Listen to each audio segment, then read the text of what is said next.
Tucker Carlson is defending himself from claims of being racist, if it can be said to be a defense. We'll evaluate that. This is in a new biography, Tucker, by Chadwick Moore. That's gonna be coming out next week.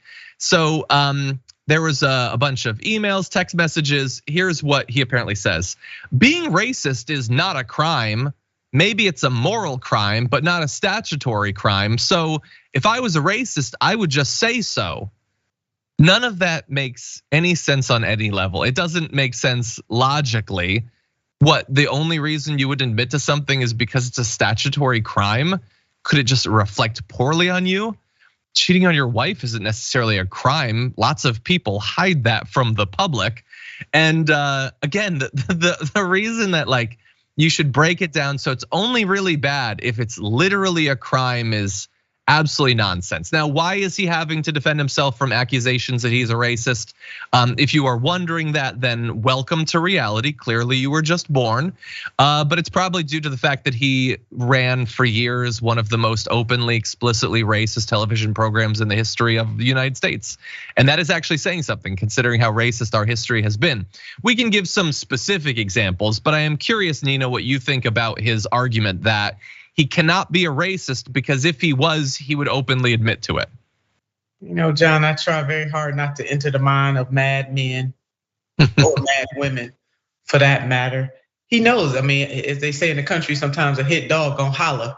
And that's why he's out here doing that, because he knows exactly. And then to say that it's not a crime, but then he parses out, well, between statutory or moral crime or immoral, is it a moral crime? He knows good and well that it is. It's legally, we have laws against that. And then secondly, he absolutely knows that it is a moral crime. It is a crime against humanity. And he definitely used his large platform to spew hatred and venom like most of the right wingers do. Yeah, 100%. It is so many different types of crimes, just not a statutory crime. One of the most minor ways that it's a crime that's always bothered me, and I don't know why it doesn't bother more people, is there are people who are considered to be intellectuals who are clearly racist. And that to me has always been definitionally impossible. You cannot be an intellectual and be a racist because you are demonstrating racist and all of the other hatreds based on identity, because you are demonstrating an inability to get past your own built-in biases. These are filters that make it impossible for you to see the world and individuals and groups accurately. And also, it's not like you can even hide behind ignorance of racism. Most of these racists have it pointed out to them constantly. Ben Shapiro, for instance, an utter vicious racist, knows that that's a bias that makes it impossible to see the world accurately and doesn't have either the ability or the willpower to push past it. You cannot be a thinking, intelligent person if you allow yourself to be continually hampered by the variety of different biases and bigotries that they have. Anyway, look. Griff pays, John. I mean, this is highly lucrative on that side. It really pays very well. Just ask Tucker. Yeah, that's true. He's made a lot of money off of it. Just briefly, we'll say that one of the things that was discovered around the time that he was fired from Fox was him talking about how, let's hold on. At one point saying, quote, "It's not how white men fight." He was talking about 3 Trump supporters attacking a left-wing protester.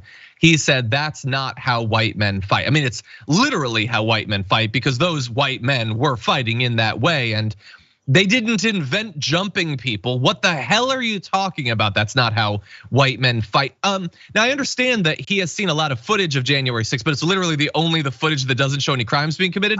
When groups of white conservatives are beating cops to death with flagpoles, they weren't doing it one-on-one like they were dueling in medieval times.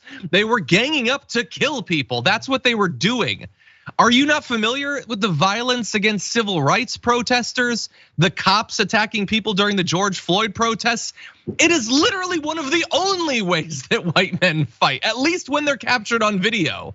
So it's a racist thing to say. It's also a dumb donkey thing to say. What the hell are you talking about? John, I can't. I'm sitting up here rocking in my seat. I know the producers, Ashley's like, what is Senator Turner doing? Look, I'm about to leap out of my seat. That is exactly how white men fight. That's exactly how the land was stolen from the indigenous people of this country. It was gang violence, white male gang violence against the indigenous people of this country. This is exactly how they fight. How they enslaved my ancestors. Oh no, baby, it is exactly how they fight. It is how they burnt down Black Wall Street. And we got 3 elders all in their 100 and over 100 years old who are still alive. They were young children when it happened. It is exactly how some of them fight. I'm thinking about the bloody summer of 1919. I mean, is that where race riots broke out all over this country, started by gangs, droves of white men? Oh no, Tucker, baby. It's exactly how they fight. You need to stop listening to Governor DeSanctimonious, AKA Governor DeSatan, and read America's history. It is exactly how white men fight. It's just so Jesus, Mary and Joseph. The Proud Boys, the Patriot Front, literally all of them. By the way, it's not only white people that fight that way. You know why you attack with a bunch of people? Because it's a cowardly way to fight, and most people are cowardly. Like, how does he think all of these things were done? Like, people are making jokes already in the chat, but I was already thinking it like that, like just one individual pale man walks up to like all of the indigenous people of North America and takes off a gauntlet and says, "I challenge thee to a duel." He cannot be as stupid as he wants us to believe he is. It is just impossible. I know he's not as smart as some people think, but he ain't that dumb. He's not a serious person, and he's just not a serious person. And I want to qualify all the things I'm talking about in the context of history here, and not that all white men, but because he made it a race thing. So I'm jumping in on him. He made it a race thing by saying that's not how white men fight. No, that's exactly how they fight. Yeah. Exactly how the system fought. And I'm gonna add just one more thing. Like, it might seem like, well, why would you focus on that? It's gonna make you look so bad. It's gonna make you look racist. But it's also kind of a distraction, because yes, it is how those white men fight, but it's also how conservatives fight. It's how conservatives do political violence. It was an act of political violence that we were seeing, and he doesn't want you to think about that, about the fact that political violence has been so normalized on the right, that they're desperate for it, that there's a reason that Tucker Carlson continually encourages people to get in people's faces, to fight people.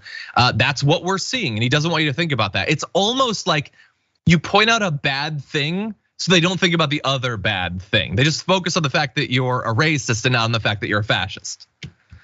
He can do both.